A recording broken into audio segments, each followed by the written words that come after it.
Hello, Earthlings. It's time to reset your cultural dial. Coming your way next on your favorite device, from the Hoosier State to all the ships at sea, it's the Crawfordsville Peachcast. And now, here's your second or third favorite Dave from Indiana, Dave Peach. Warning, other people named Dave may also appear. Crawfordsville Peachcast. Oh, did I thank CD? Dave? I need to thank CD. Dave, this is the one time you actually did not thank CD. And hopefully I can remember in 47 seconds to ask if I thanked her. It is the Crawfordsville Peachcast. I'm Dave Peach. I'm Dave Meyer. And who's this other person with us today? Dean Jones. Dean Jones, Dean superfan, Dean Jones. Dean, you get to join us on an Untoasted movie. It is number 88. The year was 2000. It's Almost Famous, a critically acclaimed movie. They call it a coming-of-age comedy drama. It's an honor to be with you, Dave, and Dave.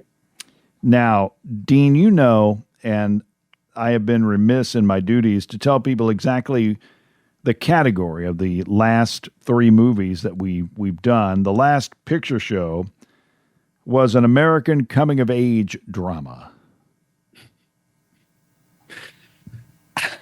Boy, remember how painful that was? again, I'm getting. Dave is waiting for a reaction. I'm waiting for something like Big Deal or whatever.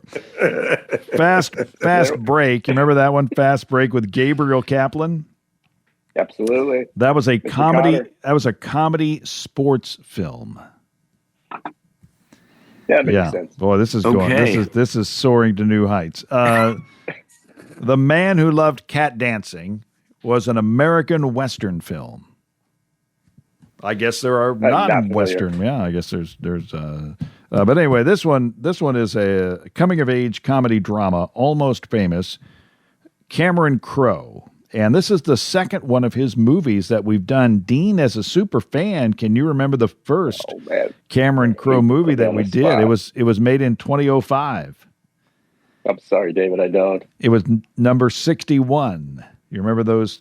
The great 60s, soundtrack. The 60s were some of our best. 61. It was movie number 61. It's the name of a town. Name of a town. Placerville? No, it's a town not too far from Indianapolis or Crawfordsville. Not too far, just down the road. Oh, we've got fans calling in with the answer. I tell you what here, this is a hot one, Dean. Yeah. You can look it up in the time we're taking to. Okay. It would be Elizabethtown. Yes. You remember that one? Susan Sarandon? Alec Baldwin? Alec Baldwin as evil Phil. Kirsten Dunst? Yes. You got a crush on her. And the one guy, he was married to Katy Perry, or they were living together. Maybe they never did get married. Orlando Bloom. He's a pirate. Central Indiana Rubber Products provides the power for you. Central Indiana Rubber Products, or CIR, keeps farm equipment and local manufacturing processes running with gaskets, belts, seals, and O-rings, among a variety of other products and services. Employee-owned and always customer-focused. Central Indiana Rubber Products, 989 West, 83 North, Crawfordsville, and at indianarubber.com. Central Indiana Rubber Products, or CIR, power for you. But we don't want to get too far into Elizabethtown because we want to talk about Almost Famous. And Dave, this movie again made in 2000. The budget was $60 million. It made 47.4. Hang on there, Dave. It's 47 times more than The Amazing Buck Howard made. This is true, and that is our scale when it comes to rating the level of blunder. That's some math.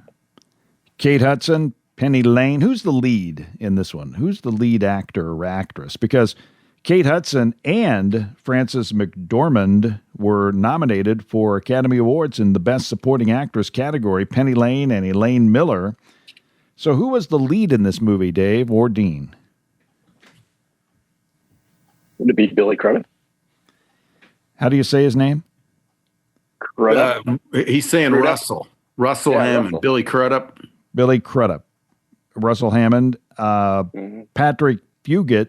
Is that how you say his name? That's what I would say. William Miller. Yeah, that makes He's more our sense. protagonist. For sure. Patrick, I think it's Fugit. Fugit. Dean, I'm going to put you on the spot again as a super fan, and let me just tell you, as a super fan, you're not doing very well. You're really disappointing me. The only thing that you're proving is that we do not go over this beforehand. So sorry. Beforehand. The show is not staged. Philip Seymour Hoffman plays Lester Bangs, and Philip Seymour Hoffman was actually in one of the more recent Untoasted movies. It was number 78. And it had two names, actually. Do you remember that episode, Dean? Can we take a break? Dean is on another planet. It was Pirate Radio, movie number 78, or The Boat That Rocked Across the Pond. I believe that's what it was called. Again, Philip Seymour I think Dean Hoffman. was going to guess Boogie Nights. Boogie Nights, one of my favorites. Now, Sometimes the traffic's loud when I'm walking, Dave. let's go a little bit. Let's park a little bit at Philip Seymour Hoffman. Okay, Dave. And I wasn't overly familiar with his career until actually I saw an autopsy episode with Dr. Michael Hunter about Philip Seymour Hoffman. Okay. And then we started watching some of his movies, but he played Capote. Yes. He played Art Howe Art Howe in Moneyball. Exactly. That Dave right there, that shows range. Yeah. You go to Truman Capote to Art Howe. So, Dean, was Philip Seymour Hoffman known for playing real-life characters? I mean, was that, or is every character, I mean, obviously the people in Miller's Crossing were not real, but it seemed like Philip Seymour Hoffman specialized in playing real human beings. Yes, and his process, I think, was super deep as an actor. Yeah, I agree. He looks like he's really, acting. He wants to look like he was up all night preparing for the next day's work. Billy, okay. Yeah, go ahead. I love because he bounces in and out of the movie, and he's a very distinct perspective. My favorite scene though is when he's like, "Well, what are you listening to?" And he says Stillwater, and he just hangs up on him and he says he's on drugs. Yeah. He was not resentful of young William's success. No, he was a full-on supporter and A mentor of sorts. yes, For sure, yeah. Now we have Zoe Deschanel, Anita Miller, and in 2000 she was, I'll just ask Dean, how many years was she away from Elf? How many years Was she away from Elf? 16. Nope, 03. Elf 15. was 03. Zoe Wow, that's Deschanel. not- Come on, man, you know that. Are you sure? Yep, 03 for Elf, 2000 for I'm Almost going to get my Famous. research department on that. Zoe Deschanel. Christmas classic. We've got Now, we're talking, there's a scene there that she's in. Now, Dean, this is the way it happened with you, right? When they say they're going to deflower the kids, Dave. I picture we have this to really is go exactly- there. I mean, yeah. Well, this is the way it happened for Dean. The young lady circles him.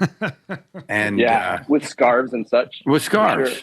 Yeah. I think that happened Yeah. a lot You in guys Paola. are on your own on this. Could we Okay. pull that off now with him being a 15-year-old? No, I don't think I wouldn't don't even think make the so. movie. Yeah, I it's think a The little mother would be up on charges. Yeah. little tough. Little tough. You're going to Benny Mardonis land there. Oh, Dave. What's Benny's one big song, Dave? Well, the there, Night? there was a couple of Into the Night and Benny Mardonis, famous yacht rock. No longer with us. Benny's no longer with us. Oh, sorry. But the tone that he emotes, the notes that he hits at the end of that song, I cannot imagine the pain that he is suffering in a particular area of his. No, I'm just kidding. I don't know how you. I don't know about you, but I'm going to start looking up some Benny Mardones. Benny Mardones. Anyway, That's a rabbit hole. Okay, we got to go. We got to go back. We got to get back. Okay. And then a guy named Jason Lee. Should I know who Jason Lee is? Played Jeff Beebe. Of course. Been in a lot of movies. He was in a television program called Earl. Something about Earl. My Name is Earl? Yes. I don't think it was Something About Earl. That sounds like a movie that was after school special. My Name is Earl. Something like that.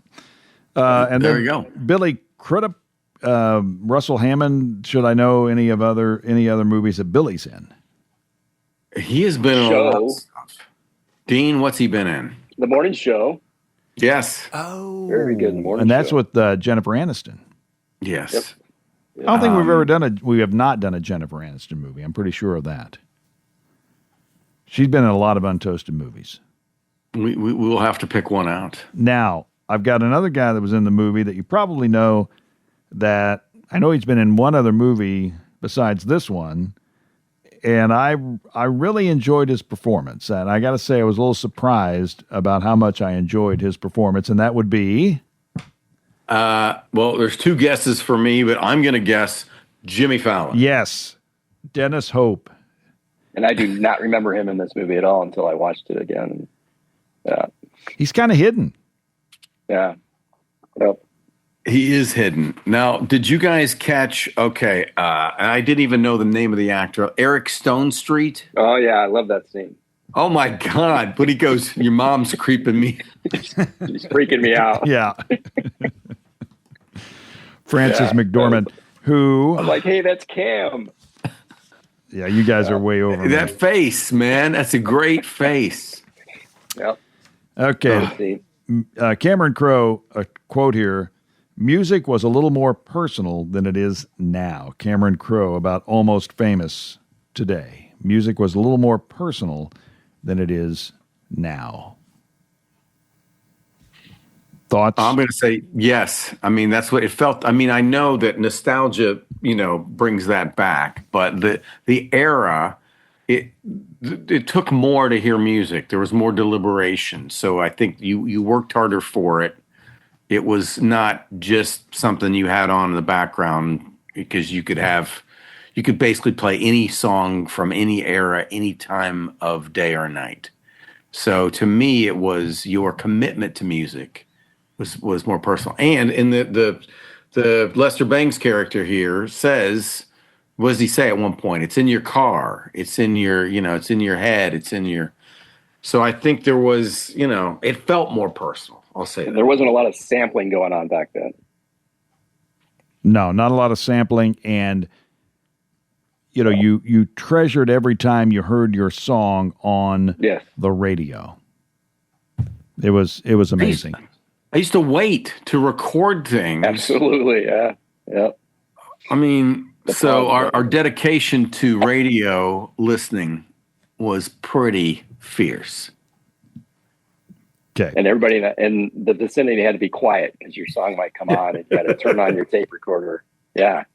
You don't want to miss it. Now, a couple of things that I want to go to here.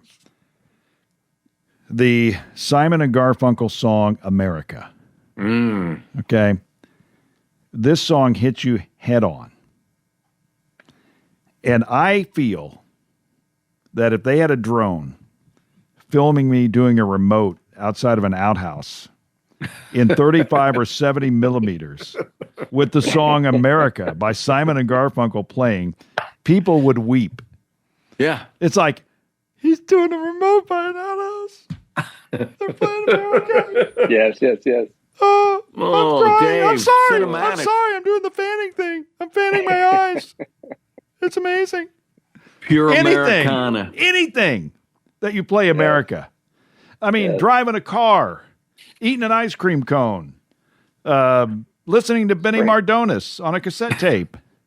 I mean, everything. It's like Andy Griffith. Everything looks better sitting on a Ritz, or tastes better sitting on a Ritz. Oh, absolutely. I mean, everything that you could possibly. I mean, if you just play America and by Simon and Garfunkel, you just feel like, yeah, this is America. No, it's perfect. She's in there and pulls it out. That's also, if you noticed, in Letterman's last shows, that was one of the songs he had played for him. It wasn't Simon and Garfunkel, but it was I can't remember, a Swedish Band-Aid, not what, something like that. But basically, that song sets a stage, and it's perfect in a coming-of-age comedy drama, Dave. Look to America. Yeah, I mean, it's just... okay. That whole, it's poetic, and it's like whimsical, you know? The guy's a spy. Whew. Man. Kate Hudson. You know, Mark Hudson is her dad, I do believe. Is that correct? Yes. Goldie Hawn is her mom, right? Yes. And she might, if we had her on the show. By the way, we did try to contact Cameron Crowe, and he did not respond. Dean, can you believe that? Respectfully did not just not respond. He respectfully did not respond. We couldn't get Cameron Crowe, so we got you, Dean. Dean is sitting. I don't know if Dean's frozen. I think Dean's right consulting now, his attorney before he makes any more comments. We lost him, Dave. He's coming back. There he is. He's coming back. I don't know what happened. Dean, we couldn't get you. We couldn't get Cameron Crowe, so we got you. He's smiling. He's smiling, folks. Okay. He's still with us. My bad. Here. Okay. I don't know what was going on. Hey, Kate Hudson, you know, we talked about this before. Mark is her dad, and she might understand our callback. And Dean, you'll probably, as a super fan, remember our talk about the Hudson Brothers Razzle Dazzle show. You remember our talk about that? A little bit, yeah. A little bit, okay. Well, in the show open, they say, it's the Razzle Dazzle show with the Hudson Brothers. And then they show a car traveling, you know, for about a minute and a half. And then they introduce everybody in the cast, including the bear. And then the guy with the bear suit comes in. The bear is here. And then they say, and this is one of the famous, this is maybe my favorite line as far as an intro of a TV show. Rod Hull and his extraordinary Australian emu. So not only does he have an emu, it's from Australia. Okay, this is this, and I don't know how many other countries have emus, but this bad boy is from Australia. Okay, sure. Now, and that would be enough. The birthplace. That would be enough to have an emu from Australia, but this thing is extraordinary. It's an extraordinary Australian emu. So then, Dave, they knew hijinks. Yeah. So then, after 2.5 minutes of the intro, you know, we've introduced everybody, and we've established the fact that this show is going to razzle dazzle you. Correct? I mean, that'd be you kind of expect that. It better, yeah. Okay. Then they go, ladies and gentlemen. Banana splits keep popping into my head. Yeah. What's that? Okay. I said, why did the banana splits keep popping into my head? Similar, very similar. Thank you very much. I wasn't paying attention to you there. It's not like I can still hear somewhat. So I got you. So we go through 2.5 minutes of we're traveling, and we got the bear and Rod Hull and all this stuff, and then they say, "Hey, ladies and gentlemen, the Hudson Brothers," and what do you think they do? They sing, "We're going to razzle dazzle you. You won't believe all the things that we'll do." Well, didn't we establish that in the intro? The things that we are going to see are unbelievable and extraordinary. And the bear is going to show up every week. And then, so the show, like 3.5 minutes, then they go to the Hot Wheels commercial. And then like 8 minutes, they finally start razzling, dazzling us. We went along with it, Dave. We went along, and we just sat there and watched it. I mean, it's like, yeah, that's right. It's going to be razzle dazzle. So, Dean, I'll ask you, what does razzle dazzle mean? It means candy. Yeah, I mean, how is razzle dazzle different than entertainment that we would normally get back in the 70s? Oh my goodness! There's so much heart and soul in razzle dazzle.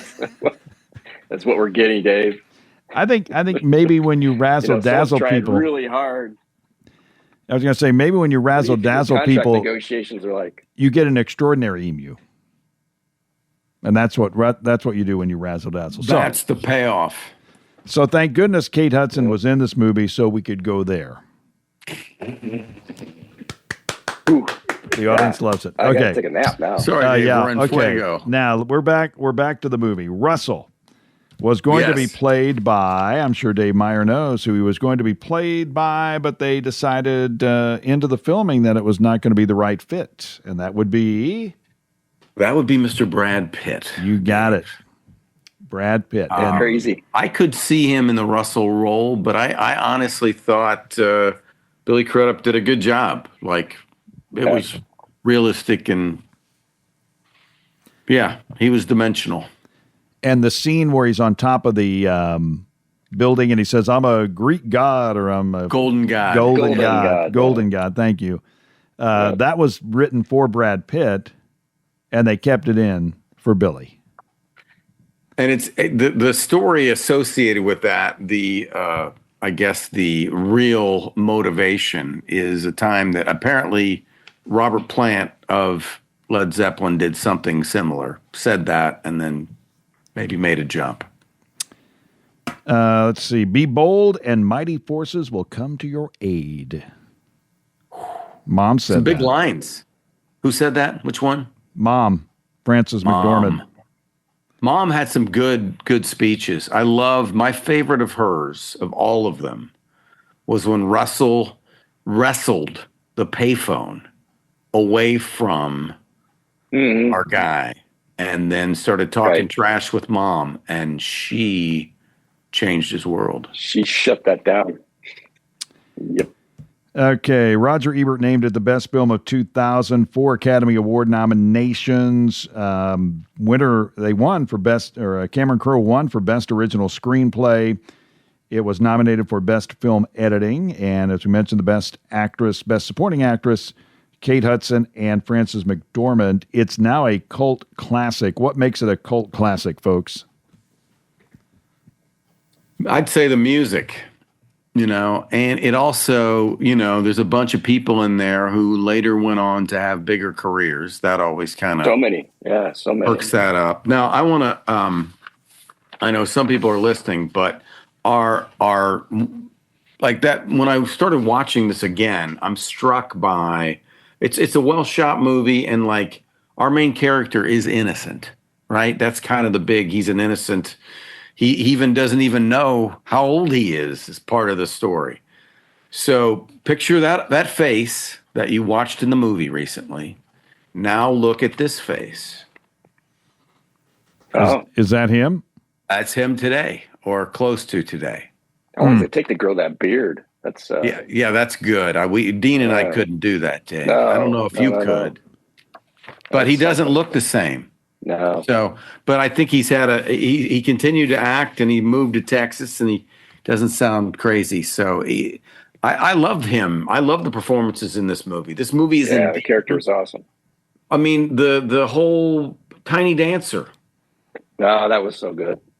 That was so good. That's something I watched on YouTube at least 4 times, maybe more. Poor Penny Lane. Yeah. Tiny Dancer. One of the things I will say about the Patrick Fugit guy he talked about, because he was an unknown, and he said basically he got to screen test with Kate Hudson and they were good together, and he says, I was 16 and they were like, you're going to get the part, and he's like, I get to do scenes with her.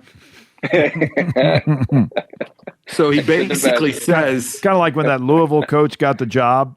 And he thought he was in the lobby, and he was actually in his office. He goes, "This is my office. This is my office. This is my office." No.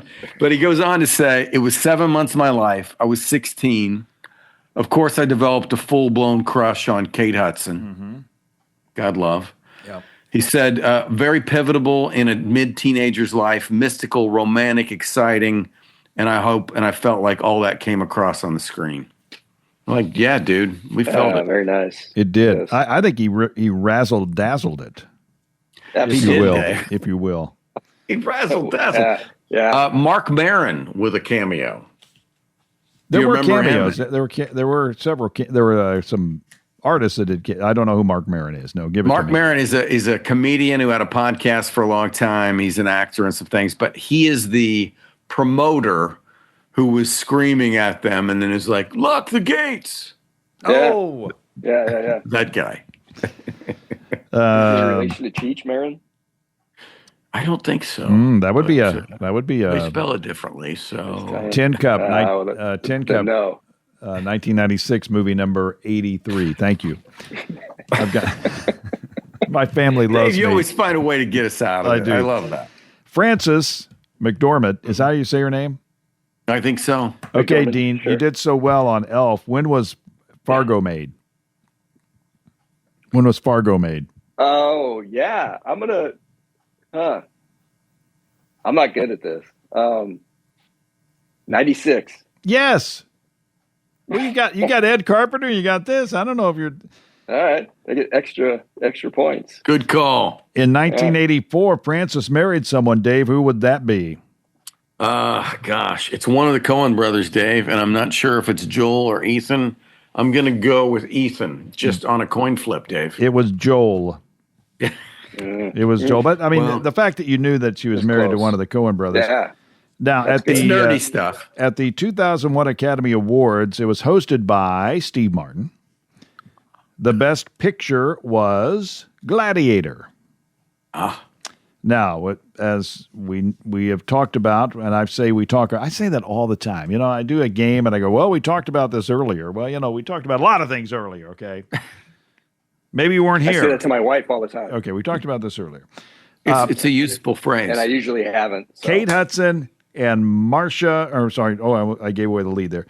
Kate Hudson and Frances McDormand were nominated for Best Supporting Actresses. Do you know who won? Dave, I gave it away. I believe it was Kate Hudson. Nope. It was Frances McDormand. It was Marcia Gay Harden in the movie Pollock. Pollock, Is that how you say that? Yes. And Marcia Gay Harden's acting debut was in what movie, Dave? Miller's Crossing. Exactly right. Movie number Whoa. 82. Look at that. 1990. Wow. Marcia Gay Harden. Slay. Wow. That's For you. That's pretty Go get crazy. That is pretty crazy. Go get them. And then we have one little. Let's see. Oh, I've got more. Oh, I'm sorry. The airplane scene. Anybody talking about the Yes. airplane scene? We've seen that before in movies, but they did it well here. They did it. It's a classic. Like, they set it up well, you know, this whole premise, and then I don't know. I love those scenes. Even though I kind of it is probably the most formulaic part of the movie. Other than that, it's kind of a pretty original tale. I mean, again, coming of age, Dave, comedy wise. Dean, do you have any trouble with formulaic things or whatever? However he said that, yeah. It's probably one of my favorites. Formulaic stuff. Formulamatic? Easy. Formula. Yeah. No, but that scene was so chaotic, and you got to hear a lot of good stuff come out. That scene, so good. Remember the name of the bus at the end of the movie? The name on the bus. Is it Dolores? What is it? No. Oh, it was No More Planes Tour. On the bus. Yeah. So that's a cool tie back. Oh, that is so good, man. Yeah, I like that. Almost Famous 2000. They did feature one Steely Dan song. I think it was I can't remember what it was. I think it was it was either Reeling in the Years or My Old School, I believe. I have to look it up again. Cameron Crowe did marvel on how Steely Dan, how aloof the members of Steely Dan could be when it came to their own success. Cameron Crowe writing a review of the movie of the album Asia. I had to get my Steely Dan reference in there, but they did have one song in the movie. Maybe it's a Steely Dan curse as far as movies go. Dave, what do you think? No, Dave. No, Steely Dan. First of all, Steely Dan was the hippest on the art side. So if you're going to do a movie of this era, there has to be some tertiary Steely Dan reference to give it credibility. So Famous people are just more interesting. Oh, yes, she said that. Is that true? Well, I wouldn't know. I would say not always. No, Yeah, you know more famous people than not we in real do. life. 92 days to film this movie. And Cameron Crowe says Jerry Maguire got us the credit line to do it. Okay. And that's why. And in nofilmschool.com, the final words, if you're writing a screenplay, lead with your most personal, embarrassing story. The stuff you're most tempted to protect or obscure is usually the stuff that connects. And that was the advice given after the fact to Cameron Crowe. Well, he did a good job. It's hard, it's hard to believe this was, it didn't make money at the box office, or it didn't come out fully in the black, I would say. I'm sure over time it has. I'm sure it had a big, the music publishing budget in this movie, because it's got a great soundtrack all the way through. So that's all the way in there. I mean, it's a fun. I look back now, it's a more innocent movie than when I watched it whenever I saw it the first time. So I enjoyed it going back and watching it. And Crowe captured some stuff that really made you think of, this could have happened, or this probably happened. It was because when I saw the movie the first time, I was thinking to myself, this is almost like watching real life stuff.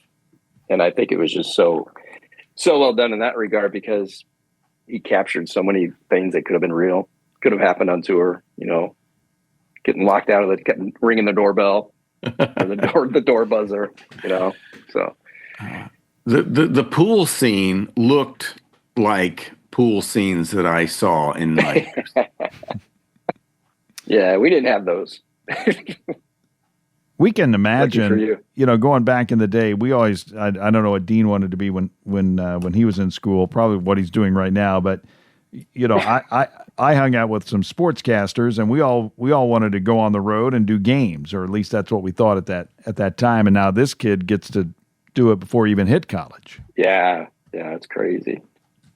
And Cameron Crowe was super young too, right? About that same age. That's what I mean, Cameron Crowe. Yeah, it's Okay. semi-autobiographical or whatever, however they say that. Yeah, it's insane. Definitely worth a look if you have not seen Almost Famous. You'll go back. The music is fantastic. You get to see Kate Hudson in the year 1999 or whatever, and kind of follow the careers of.